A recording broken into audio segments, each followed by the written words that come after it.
Hello, everybody, and welcome to another episode of the Capital Gains Tax Solutions podcast. I'm your co-host, Pearson York, filling in for Brett Schwartz. Each episode, I'm joined by some of the best wealth, business, and real estate and leadership individuals in the world to share ideas, deal stories, and inspiration. So together we can make complex tax-deferral strategies simple and passive income plans achievable. As always, we are streaming on the Expert CRE Secrets podcast, as well as the Capital Gains Tax Solutions YouTube channel, Living in Newport Beach YouTube channel. And I'm super pumped about this next guest. He's going to add a ton of value. He has an extensive background in accounting and going through the different tech firms, Google and Uber. And he's landed himself in the Redfin of Australian real estate tech companies. Basically the Redfin of Australia. So please welcome John Fong. How you doing, man? Thank you, Pierre. Pleasure to be here. Yeah, absolutely, man. So tell us how'd you land yourself in this gig?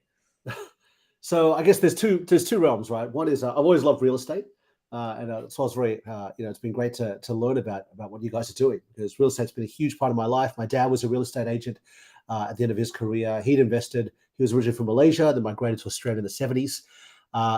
Real estate and investing in real estate was part of my life. Ever since I was 18, first paycheck, put a down payment apartment. Do that, capital gains, go again, learn how to leverage. So that's been a huge part of my life the last 20, 30 years. But on the flip side, I've loved tech and I've loved sales. As you mentioned before, I started my life as an accountant. That was my major. Worked in consulting, did my MBA, end up at Google, spent 13 years there, did a variety of things, marketing, operations, but end up in sales and loved being at Google and loved the tech and loved the whole customer-facing aspect. And, my last role was leading basically the agency team at Google Cloud, serving 20,000 cloud agents, across the world. And then I had a similar role at Uber, running our Uber for business account management and our customer engineering team. And so I've always loved tech. I've always loved sales. I love real estate. And so about 2 years ago, when me and my wife, we have a few young girls, and she's American, I'm Australian. We've been based in Silicon Valley for a while. We're looking to come back to Australia to be closer to my family. And when we reviewed companies in Australia that would be suitable, Domain, the company I'm at, was the intersection of all those things. It was a technology company because it's a real estate portal that helps 8 million Australians every month find their dream home. It's been a well-known brand that everyone in Sydney and Melbourne knows, and I grew up with. It's sales, it's tech, it's real estate. It kind of brought those things together, and they were looking for a new chief revenue officer, someone to look after all their customers. So it was a match made in heaven, actually, and I've loved it. Yeah, it sounds like it. Right on. Awesome. So, okay, you mentioned a couple different things, and you've lived in the United States and you lived in Australia. And a few other places, but I lived in Africa and Ireland and in the UK for a while over the past few decades. But yeah, mainly Australia and America for the longest time. Okay, so let me ask you this: can you quickly summarize the differences between the Australian real estate market and the U.S. real estate market for people? So thank you for that question. The American real estate market is about 20 times as big as Australia in terms of just number of houses, number of sales, total volume, about 15 to 20 times. And that reflects the size of population. But the amount that Australians spend on property is much larger, right? In terms of the average sale price of a home, in terms of the amount of revenue in the real estate industry, commissions paid and things like that. And the way that's reflected is in America, real estate's a big deal, but the real estate agencies like around my area, obviously I lived in Silicon Valley the last 5 or 10 years, they're kind of like tucked in an office building somewhere, in the town. In Australia, you go near the railway stations, which is the center of commerce in each Australian city, Australian suburb. The prime real estate is taken by real estate agents. And not just one or two. There's like 5 or 10 really big brands. And then each suburb will have its own boutique brands. So you're walking down the main street, of each city, of each suburb. And it is dominated by real estate agencies. And that's because in Australia, we were saying real estate is Australia's national pastime. When you go to a barbecue, when you go to a dinner party, we're always talking about house prices going up, going down, interest rates going up, going down. And interestingly enough, Australia has some very advantageous capital gains laws, which make it such a very, very attractive investment vehicle, which was certainly my path, once I turned 18. So it's a big deal in Australia. I like to think of it as it's smaller than America, but it's a bigger deal here. Sure. And you mentioned something interesting. You mentioned that the capital gains is really favorable over there in Australia. So dive into that a little bit, and how is it different than the United States capital gains? Sure. So I'll give you some personal examples, right? Primary residence. In America, there is a small capital gains exemption for primary residence, and depending on where you are, right? It's 250K if you've lived there 2 out of the last 5 years, 500K for a couple, right? And that's a big deal. You should take advantage of that. Though in Silicon Valley, that doesn't go that far. In America, as long as you're an Australian resident, your primary residence is tax-free. Wow. That's free. So it's a big deal, right? You have a massive incentive to invest big and continue to invest in your primary residence. And so that's one thing. The other thing is the way that capital gains, the way that expenses are monetized or are counted here. So let's take some specific examples like depreciation, and interest are very, very favorable. And in America, for example, like you can take a depreciation charge, but you pay it back in a sense when you sell the property. Mm-hmm. Obviously, it increases or it decreases the original selling price. In Australia, these are expenses you write off every year. Interest expense write off every year. So that's not for a primary residence. That's for an investment residence.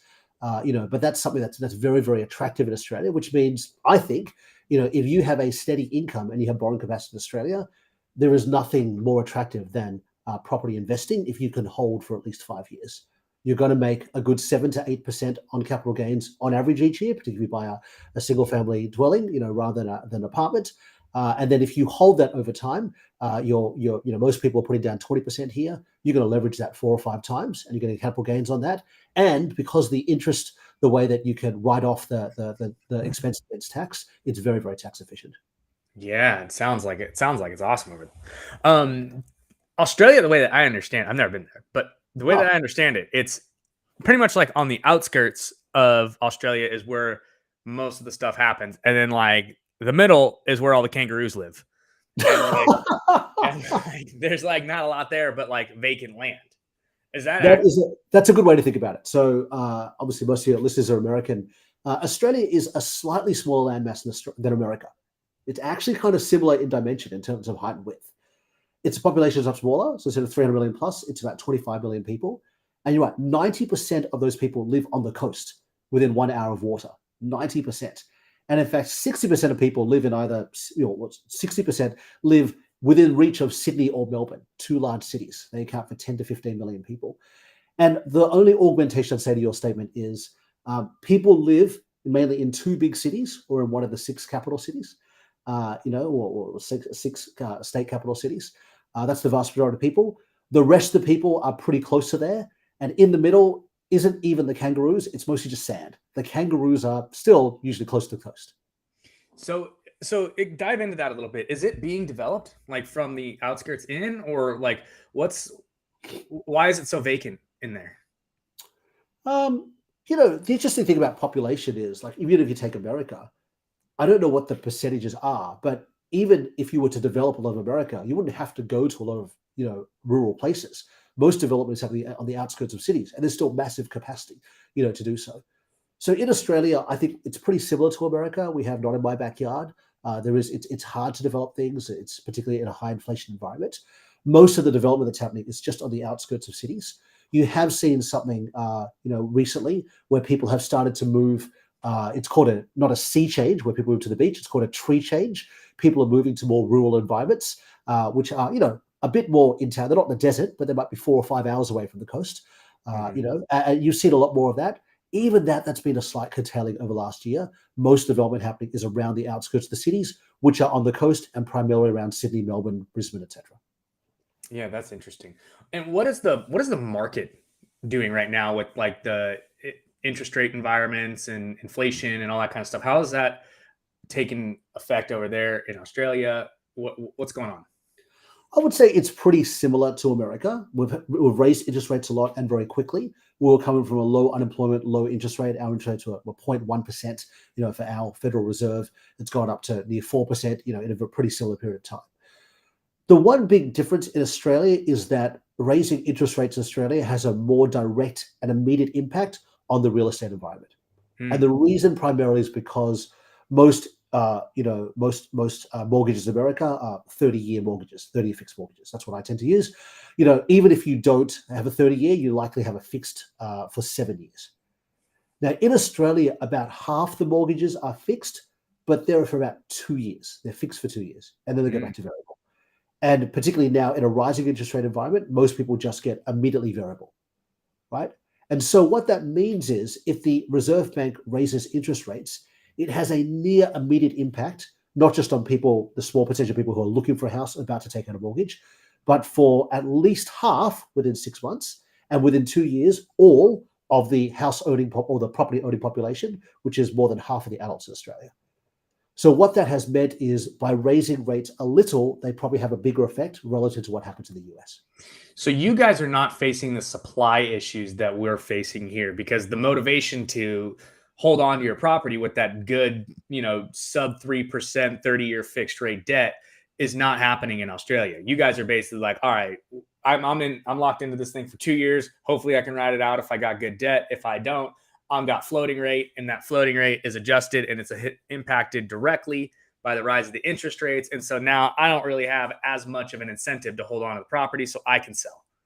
So I would say that's directly true compared to America. And to add to that, if it's for primary residence, there's no capital gains tax, right? So, Right. by selling it, you're going to have like this $1 million liability, which will not be the case in the States. But all that said, we do have a massive supply problem. We actually have a massive supply problem. We have, like, I live in a fairly expansive area, in the North Shore of Sydney. This place is full of 4 and 5 bedroom houses, and a lot of it have like 2 people living inside. They're emptiness, right? So there still is an incentive. There still is a friction in selling, and there's a few reasons for it. Most of our tax here, particularly for more expensive properties, is not like America, where it's a land tax or a property tax, which is 1.25% per year every year. Mm-hmm. It's something which is paid by the owner. It's something here called stamp duty. This is in most of Australian states. It's at the state level, and it basically means that when you purchase a property, you are paying a 6% tax hit on top of the other expenses. Right, it's a one-off payment, regardless of how long you hold the property. It's a sales tax. Yeah, we call it stamp duty, but it's effectively a buyer's tax, is the way I think about it. Mm. And so if you're selling, that's okay. But if you're selling and you're going to buy again, not only are you going to pay commissions on the sales side, similar but less than America. If you buy again, you're going to have to pay 6%, which is quite prohibitive. Mm-hmm. And that tends to actually hold a lot of people back. The other issue we have is a supply issue. I would say Australia is similar to a lot of parts of America, where it's very, very hard to build, and there's many more people that want to live there that can afford to get a house, right? Because we have a lot of migration here, a lot of people from all over the world, particularly Asia, constantly coming in. So what that means is you have the supply imbalance. More people are moving and getting born than there are houses getting built, similar to many parts of America. And so as a result, right now, house prices continually go up higher than inflation and wages over time. And then secondly, rentals are now going through the roof because there's not much development. There's plenty of people coming in. And so if you're someone who's living in a house, you probably don't want to sell, because you're going to sell unless you're going to move out of the area and go somewhere totally different, which is a small percentage. Then what are you going to do? You're stuck. So we have this situation where the number of rooms in people's houses that are unoccupied is an all-time high in Australia. So you guys have a little bit of a different issue. Your issue is a little bit more on the actual acquisition of real estate. You have that buyer's tax that's really kind of affecting you, and then you have the same problem that you run into, right? If people aren't selling, there's not a lot of options. You've got an influx in people coming in that are migrating to the country. Yep. Not as many people leaving. That's Your right. actual development is hindered by just red tape and that kind of thing, and legislation. And so you guys can't actually build fast enough for the demand that's coming in. Yeah, so it is quite an analogous situation, I would say, and so for that reason, we have a similar crisis, and that is actually has made the fall in house prices not as pronounced as it could have been. It's gone down about 10%, similar to parts of America, and the reason probably hasn't gone down further is because just people don't want to sell because they don't know where they'll go, and so the amount of supply in the market is at an all-time low right now. Wow, that's really interesting to see that that's actually happening all the way on the other side of the world. Yeah, I would say it's pretty common in a lot of very desirable places, which I would consider, a lot of America and a lot of Australia as well. I think you see this dynamic. You see it in New Zealand, to a lesser extent in Europe, but yeah, and I think it's more pronounced in a downturn, and just people don't want to sell. In an upturn, you have the opposite problem, right? You have price, you have supply, but prices are going through the roof, and that tends to be the story of property and why it's such a great capital gains investment. Do you guys have any sort of like 1031 exchange or cool tax kind of like deferral programs, or is it just like you don't even have capital gains on the sale of your assets? Yeah. So because there's no capital gains, the 1031 is less useful, or there's not necessarily a need for that here. And then for investments, there are some vehicles you could use, like using a trust or something like that, to defer or share capital gains. We also don't have a estate tax here, actually, so an inheritance tax per se. So there's a lot of dynamics that make that mean we don't have a 1031 in Australia. That's pretty interesting, you guys, because that's such a big thing here, because I mean, like, especially if you live in California, New York, New Jersey, I mean, you're paying 37 to 50% because you're absolutely right about the depreciation coming back to you, right? And when you do a 1031 here, everything carries over, right? So you got to replace debt. You got to go find a property in like 45 days. You got, you have all these like restrictions, right? Your depreciation schedule travels. Like it's not a one-time write-off. So, but what we don't have is we don't have that buyer's premium that you guys have, that 6% buyer's premium. And it's interesting. I see both the 1031 exchange. I see that as a symptom of a lack of supply. Because we lack supply in desirable areas, capital gains outpaces wage growth over time and inflation over time. And in Australia, because even though we have similar different capital gains regimes, because you have that bias tax, you have actually a similar dynamic here. Not the 1031, but we call in Australia the bank of mum and dad, which is this, right? About 40% of first-time home buyers will rely on their mum and dad to finance part of their deposit. Yeah. And that a generation ago, it was close to zero. And I think in a generation's time, we're close to 100%. Right? That's the reality of chronic undersupply. So we don't have a 1031. We have like an informal bank of mum and dad. And that's the way it works here. And I think until we are able to increase supply, you're just going to see those things increase. The real estate values in Australia, what are they ranging? Like what's the median home price in the area? Yeah, I mean, it varies by state, obviously. Of course. In where I'm at, so the most desirable places, so Sydney and Melbourne, in this case, the median house price is over $1 million. So that's $1 million Australian dollars. So if I convert that to about that's about $700,000 US dollars. Okay. And then, the rest of the country, it's almost as much. We tend to look at just the capital cities as distinct from rural, but the capital cities, it's about $600,000 US dollars. So it's expensive here. Yeah. Are there? And there are pockets where you have your mega mansions, right? Your multi-million dollars on the coast and all that kind of stuff as well. I would say it's less pronounced in the US. So, in the US, there's quite a lot of properties that are $20 million or more. Mm-hmm. In Australia, there's probably a few hundred, not tens of thousands. But yeah, in the very nice place of town, the average price might be $3 or $4 million US dollars. But these are suburbs; these are not entire cities. Yeah. So it's still per capita less than America on the extremes. The average size of your homes, are they standard 3-2, 1,500 square feet? Yeah, it really varies. I think it's similar to America. It really varies by county. Quite one interesting Australian quirk is what is reported in Australia, which honestly makes not much sense to me. I like how we did America instead, is the total land size. That's what people tend to focus on. The quarter acre block, right? That's what it is. Whereas in America, we looked at obviously dollar per square foot of built space, not of land. Yeah. But in terms of actual dwelling size, you have similar dynamics. A big house here, is about 4,000 to 5,000 square foot. A typical house is probably a third to a half of that. An apartment's pretty similar. Sure. That's super interesting. Okay. So interest rates affecting you guys, buyer's premium is really what's holding it back, because if they sell, where are they going to go? They're going to have to pay commissions and buyers. That's going to add up. In Australia, right? I was reading this issue that's going on with with NAR right now. How there's this class action suit against NAR for just basically these sellers saying that buyers agents are increasing their home prices and they're trying to cut the commissions from the buyers agents. And the in Australia, from what I understand, it's already pretty much the listing agent is the only one who has the commission on that. Is that correct? Yeah. This is another thing where I think America is actually a bit more sophisticated than Australia, even though there's a lot more money per capita spent on Australian real estate. In Australia, you don't have a buyer's agent and a selling agent by default. Typically, you just have a selling agent, and that person's paid a commission between 1% and 3%. That commission is quite negotiable. I think it's less standard than what I've seen in the US. So there's no buyer's agent by default. Now, there are buyer's agents, but they're not. It's a bit of a wild, wild west. And I would say most people don't use that. It's single-digit use percentage, and that tends to be skewed for more expensive properties. And so the effect of that is there's less buyer's advocacy by default. And so, we similar to America, we have like in a sense a listing price that it may be different to a sale price. Maybe it's very high, maybe it's very low. There are different tactics you can play. But because there is less advocacy for buyers, a lot of government legislation is your listing price should be within 10% of the sale price. That's the law in most states. It's different state by state.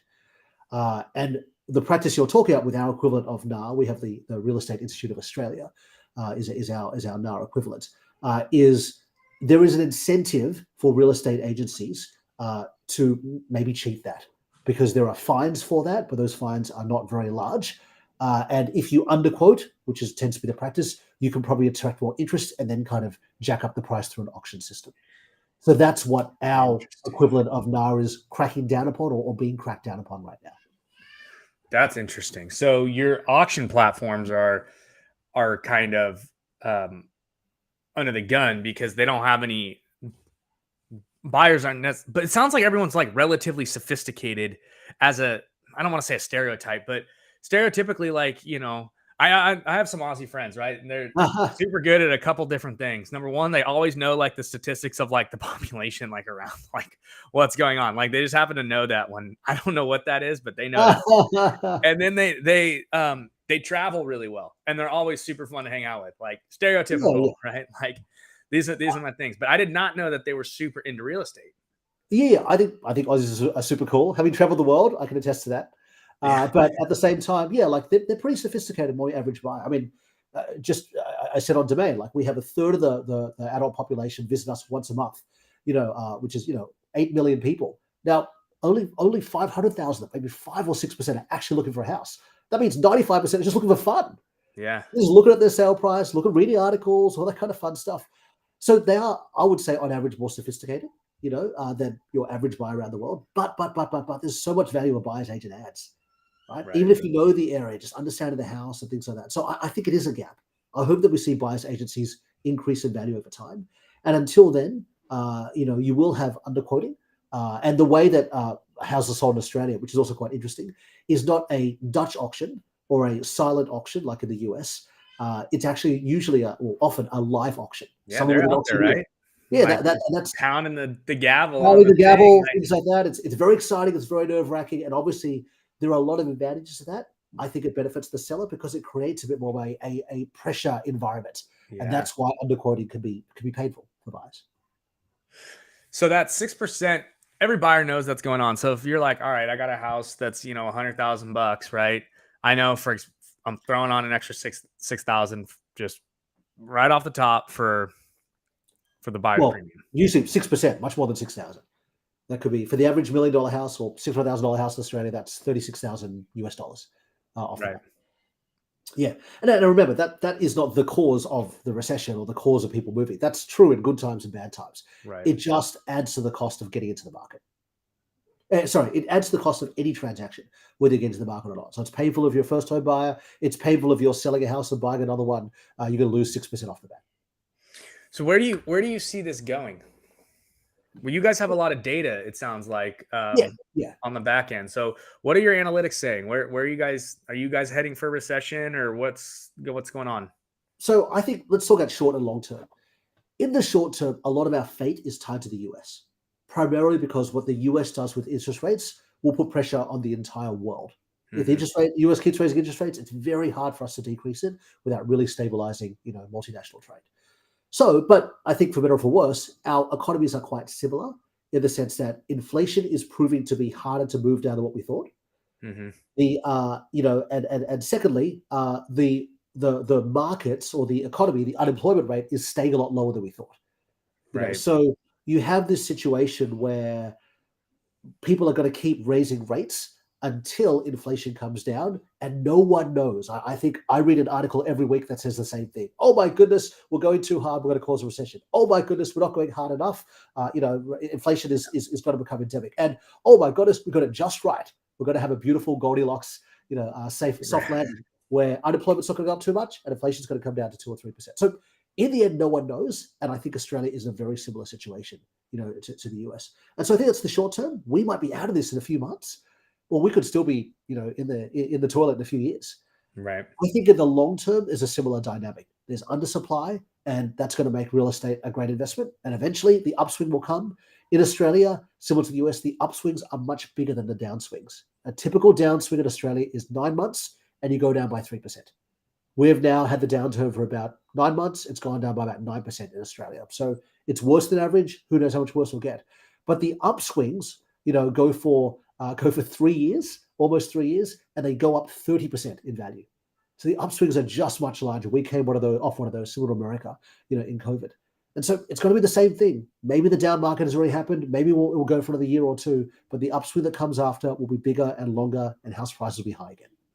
Yeah, no, definitely. And it's interesting to hear the take, the data that you guys are gathering, are you guys seeing any sort of interesting trends that are kind of picking up? Yeah. And I think, speak to those a little bit.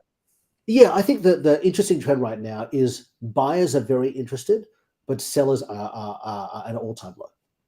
Right. So we obviously see what listings come on board. That's one thing that we get to see on our website. We also see buyer activity. How many people are logging on? How long they're going for? What are they clicking at? We also, have technology that tracks how many people check into an open house, into an auction. Right. So we look at these things and we share them with our customers who are real estate agents, and they get to share it with their vendors, their house sellers. And right now you're seeing, large activity in terms of people looking on. A lot of people trying to get back in the market, particularly as prices go down by 10%. A lot of people feel in a hurry because as interest rates go up, their affordability goes down. They can borrow less. So you've got this buyer urgency, but you see this seller supply at an all-time low. And the interesting thing is we have a saying in Australia, because we have live auctions, that the break-even point is about 3. Once you have 3 people at an auction, that indicates that the market is well balanced. If you have more than 3 people who are actually bidding at an auction, then there's more buyer demand than seller. If you have less than 3, then you have more supply than demand. And what we saw during the boom years, the last post-COVID, you had like kind of 8 or 9 people you had hundreds of people coming to an auction and 8 or 9 bidders, right? And then over the past year, that kind of dropped to kind of 2. It went down. And now you're seeing it pick up. You're seeing more people, it's well above that 3 rate, and you're seeing that pick up in the house price as well. So it's a very, very strange thing, right? Where it's gone this whole roller coaster whiplash. But again, like if interest rates start coming down, that may reverse again, because then sellers go, oh, okay, right? Like I think I can sell now. I think I can move. A lot more inventory comes to the market. Then you might have just as many buyers, but less buyers per property. So it's a real roller coaster right now. Yeah, no, it's definitely a very interesting time for sure. It's cool to see that. I guess it's not cool, but it's unique to see that we don't get very many different perspectives from other countries. On the podcast to hear and get the opportunity to talk with someone who has such deep insight as to what's actually going on in the other countries and in the market. So it's really cool to pick your brain on all this stuff. No, it's. I mean, I married an American wife. We still own most of our property in America. So I've been passionate about Australia, in America, and other places. And I think I do have a unique angle for your listeners in terms of most of my investments are in America, and I'm quite familiar with that system and have a lot of things that have been working for us there. But now my job is Australia, so I get to see both worlds. Is the investment? I mean, without the capital gains, right? It sounds like Australia has a good place to invest. Are you starting to kind of switch your investment portfolio a little bit from the United States to Australia, or are you keeping some? Tell us a little bit about that. Yeah. I won't go too much into my personal strategy. I think my wife that's fair. Too happy. But we did just purchase our home here. We've been here for about a year. We purchased a house. It is our primary residence. Instead of buying a cheaper primary residence and a number of different investment properties, because of the capital gains advantages I mentioned, it's all in the primary residence, right? So that is a significant part of our investment portfolio. Now that's in Australia, And I think what will happen is, depending on what happens with my own capital gains or things like that, probably marginally it's tax advantageous for me to continue to accrue properties in Australia because of the favorable the favorable capital gains, even for investment properties in Australia. So that would be my intention. But that'll depend. I mean, a lot of my own capital gain strategies, I like to maximize leverage. I want to be in the market as much as possible. So that means is I don't keep a lot of dry powder. I ride the waves up and down. So I'm not sitting on a bunch of cash. It's like, great, I'm going to now jump in. I've already jumped in. Both the peak, both the bottom, and so it takes a fundamental change in my own personal wealth, new job or significant capital gains to make the next move at this stage. Yeah, no, definitely. And to speak to that a little bit, in America, we have that, the 1031 exchange because we have that super fat, capital gains tax. Yeah.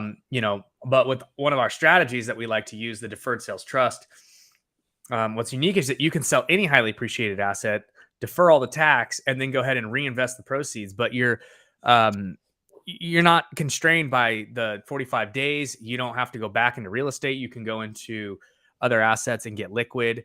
It gives you flexibility. It gives you the ability to control the timing on when you go in and out of real estate. So it's a phenomenal strategy that gives you the control to really kind of time the market and go in when you see these macro trends. And one of the benefits I think of, especially down here in the real estate market that we have is, and you kind of touched on it earlier in Australia, it seems like the interest rates, with all those floating rate variable debt, right, affects the housing market really quickly, very rapidly. Whereas in America, it's a much more of a lag effect. And so with that lag effect, right, you can see what's going on, by looking back a little bit, like, okay, hey, this just happened. So this is going to start to go, and it gives you some time to go out there and deploy your capital when you see the markets go down, or get on the sidelines when you see it. Okay, hey, this is about to go really south. So it's a phenomenal strategy that you can use in conjunction with a bunch of other stuff. But it's one of the things that we focus on down here at Capital Gains Tax Solutions, and it's why we do a lot of what we do. Yeah, I must admit, I had not heard of the deferred sales trust until I started listening to your podcast. Despite having bought and sold properties in America before, and it's not for everyone. It depends on your life circumstance. If you need the lump sum of money, you need a lump sum of money.